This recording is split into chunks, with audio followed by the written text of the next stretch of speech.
Hey guys, welcome back to the channel. This is Wartrain here, and if you're new, please subscribe and click the notification bell down below so you can be notified of all my new videos.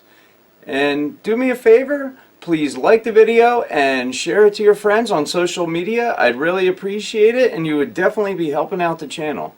And with that said, today's video is about Arcade1Up home arcades, and mine is behind me. If you can see it here, it is a Street Fighter 2 arcade. The thing is pretty awesome. These things came out about a year ago. This one is from the first run of these things.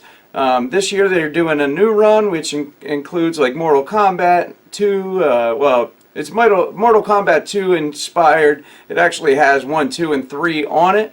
They have Final Fight with, like, I believe it's like Ghouls and Ghosts or Ghosts and Goblins on there, which is really neat.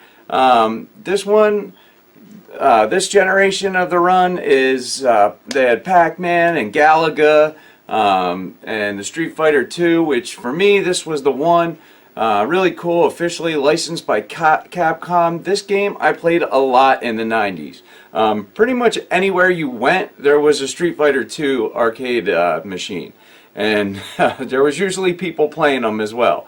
Really neat. Definitely pulls on your nostalgic strings. And I'm very glad I picked this thing up. These things were retailing for $399.99. I actually walked into FYE the one day and I've seen this thing sitting there for $200.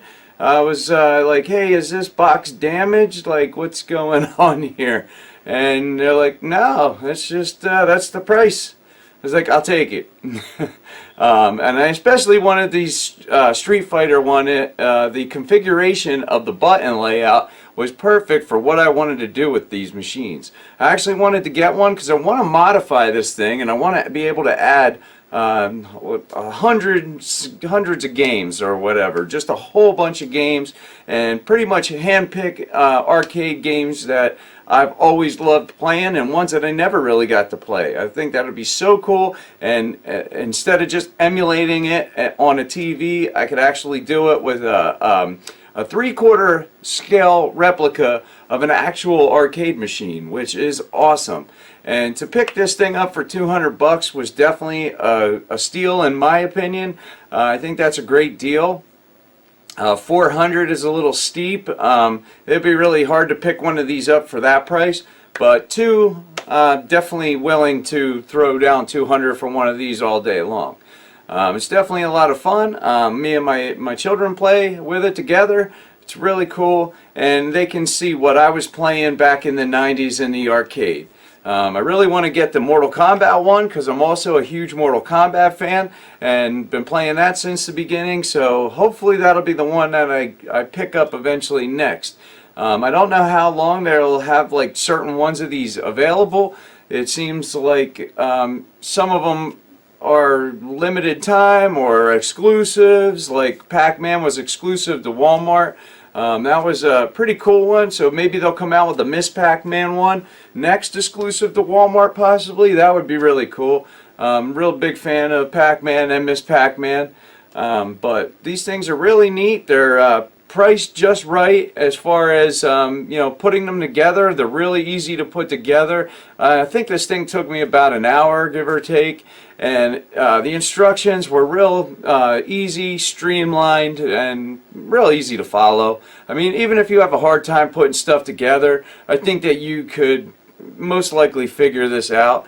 There's not a whole lot to it, and once you kind of see how it's going together, the rest should be pretty easy.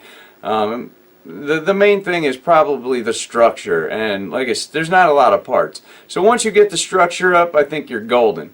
But the thing's very light. It's probably around 60 pounds or so.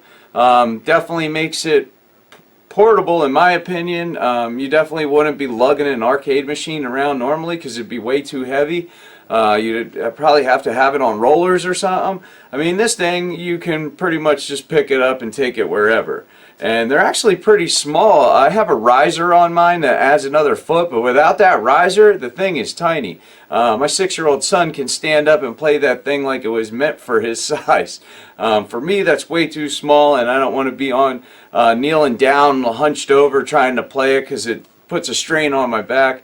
So I got the riser, which is probably about an additional $60 to $80 if you can find one, because I know when I wanted to get one, it was impossible to find one.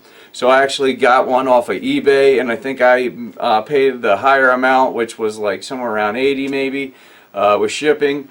But I do believe it was worth it because now I can stand up and play it. The only thing that stinks about that is you kind of have to look down on the screen a little bit, because the proportions change by adding the riser, but it's still fine. I mean, you could also sit in a seat and play it. That works too. It actually is better for your back.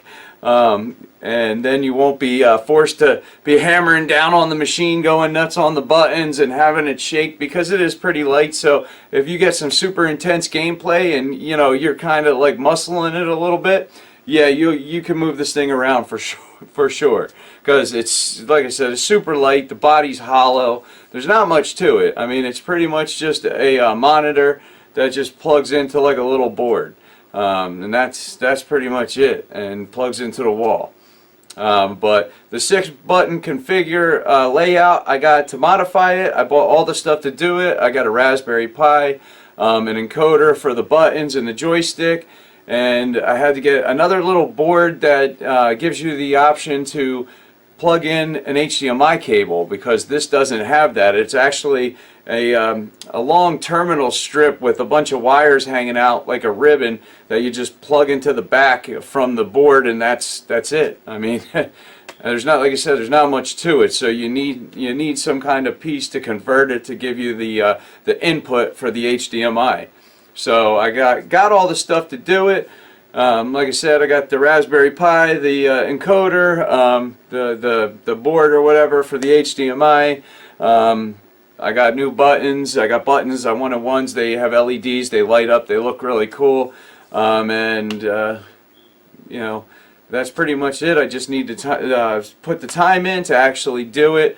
I did get a new joystick as well. I think I got colored ones instead of just the black ones. I wish I would have got a different grip on the original Street Fighter 2. It did not have a ball top. These come with a ball top, so that's one thing that's not exactly the same. Maybe down the road I'll get the different grip. It's like a bat style grip, which is probably more ideal for playing a fighting game, especially this, because you're constantly on that, and with the ball it works itself loose because it just spins on, so it like unspins itself when you're getting some serious gameplay going on. I find myself having to constantly tighten it up, and I don't want to mess it up with Loctite or any kind of stuff like that, because then I might kind of ruin it. It'll be harder to get the joystick off if I ever want to change it out. So and you'll be changing it out eventually, because let's face it, these are cheaper parts. They're stock. They're trying to make this stuff as cheap as possible, which was the whole idea. Make it real cheap and affordable, easy to put together, lightweight, and give people licensed products, and they'll buy it, and I believe they were right. Like I said, I do like the fact that this is officially licensed. It's no bootleg, but it's really neat. So I'm looking forward to having an officially licensed cabinet that I can modify, put all these other games on it, and still have that artwork that is official to like in this case Capcom and the Street Fighter 2 series. I think that's really awesome. But let's check out the cabinet so you guys can take a look of how it plays and what it looks like.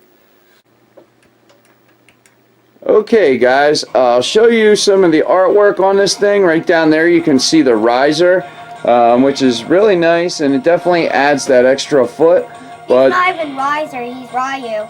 No, I'm saying there's a riser on the bottom. That's the thing that makes it bigger. This? Yep. And you can see the artwork, real nice. Definitely looks like the release that was in the 90s. There's no artwork. And you can see the artwork around the monitor. It's really sharp looking. And my little guy is gonna jump in there and play it for you.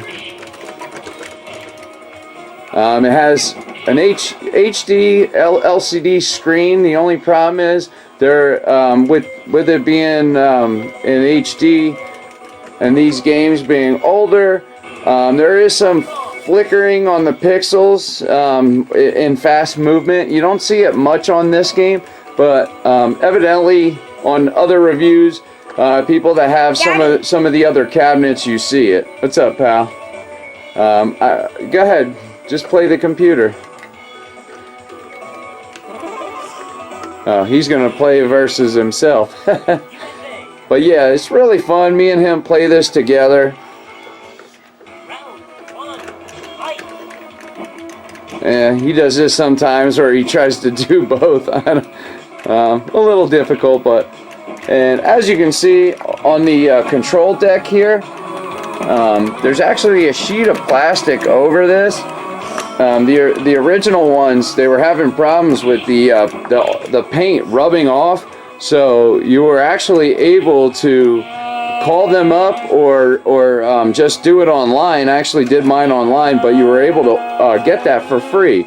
Now they actually give that to everybody when you buy it. It's already in there. So is there a way of remedying a flaw in the system? Maybe something that they overlooked, because that paint, I seen it at a Walmart, it just rubbed right off, probably from sweat and kids' sticky hands, you know, and wear and tear on the machine.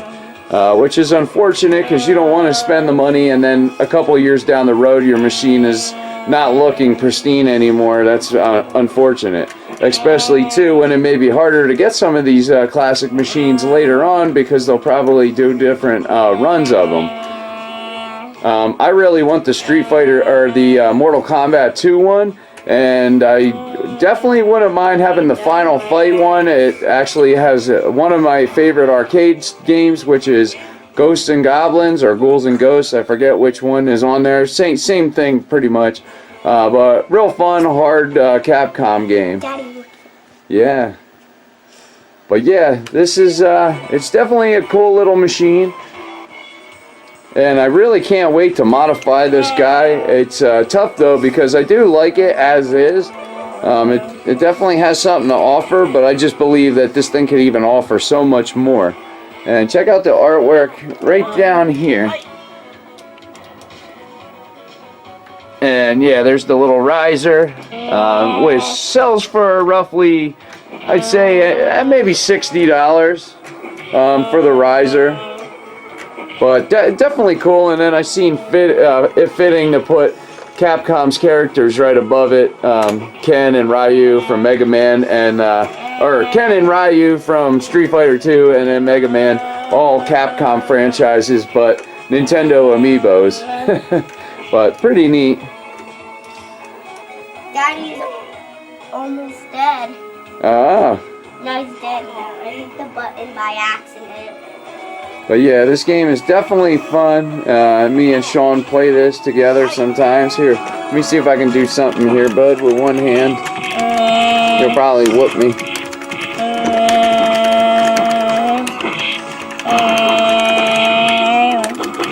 You know, I actually had to get like some kind of like an adapter, because this thing doesn't have an HDMI input on the back. So I actually had to buy this little board that hooks up to it, and that gives you the opportunity to have an HDMI hookup. That's so I can actually plug the Raspberry Pi into it.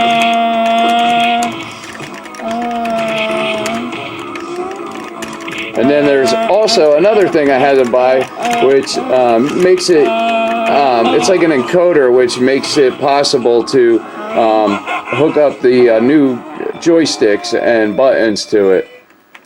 That's the cool thing, is this thing is definitely upgradable. You could get like stock kind of buttons and stuff like what's on here, or you could, you know, get top of the line buttons for it if that's what you want. Let's see. Let me see if I can get a better character. Let me try Blanca. Let me try Blanca quick on my one-handed adventure here. Blanca. Because Blanca can do an electric move. I'm not even coming after you, Blanc. Oh, then I know where your laser caps are. I got him. Give you a big huggy. Let me kiss you off. Yeah, so the only issues that I see with this thing are that there's no stereo sound, which you can modify it to do that, which you actually, you know, may take a little work because you might have to modify the actual control deck. But you can also, another problem is the on the joysticks, there's the little ball tap, and that thing actually gets loose with playing, and seems like I constantly have to tighten it up. So you have that stuff, and you have some flickering with the pixels when they're moving really fast, which, I mean, I don't really notice it a whole lot, but I definitely know it's there. But as far as I'm concerned, those are, you know, those are the flaws that it has. Other than that, I think it's a great little thing. Definitely cool that you can have a mini arcade in your house for, you know, $400 or less. Because when I was a kid, I never would have dreamed I'd have something cool like this. But here it is, guys. That's the Street Fighter 2 cabinet by Arcade1Up. It's pretty neat. I'm glad to show it with you guys, and can't look forward to show you guys when I do modify it. So I like this part where you're busting up the car. This is always cool. I always like this in the game. Yeah, smash that thing, bud. Hit the button fast.